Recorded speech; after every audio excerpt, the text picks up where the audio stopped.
Oggi vi presento due nuovi autori. Uno è Walt Whitman, un poeta americano della fine dell'Ottocento, e sicuramente lo riconoscerete per il famoso film L'attimo fuggente, per quella bellissima poesia finale che si espresse in Capitano, mio capitano.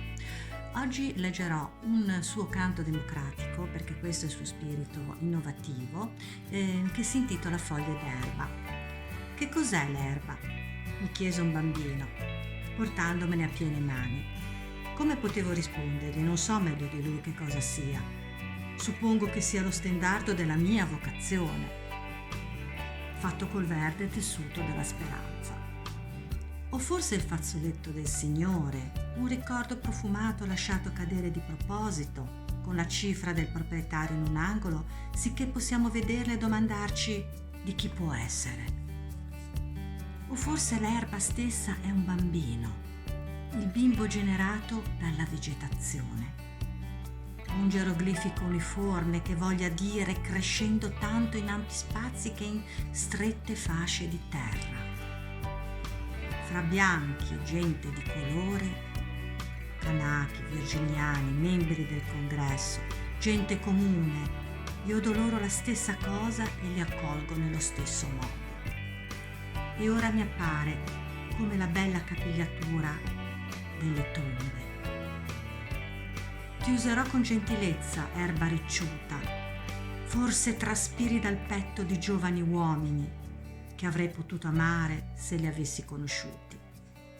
Forse proveniente da vecchi o da figli ghermiti appena fuori dai ventri materni.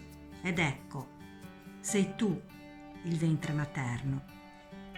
Questa bella poesia è molto lunga, però mi fermo qui perché vorrei presentarvi un altro autore che è Bertolt Brecht.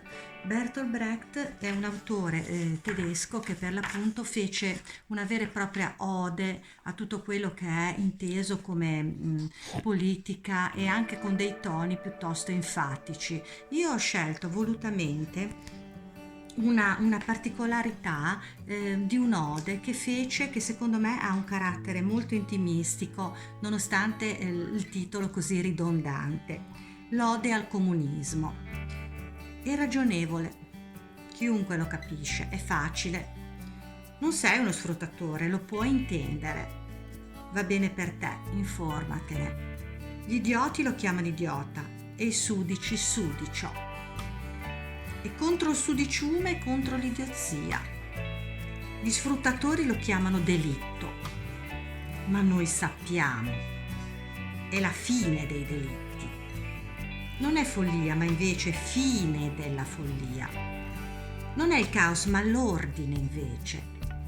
È la semplicità che è difficile a farsi.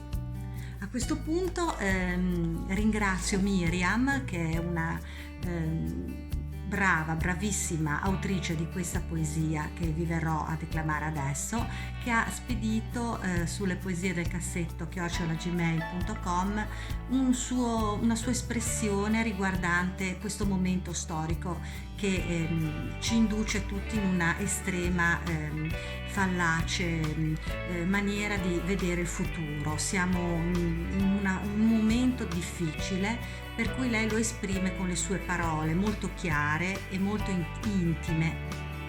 Ringrazio ancora Miriam per questo.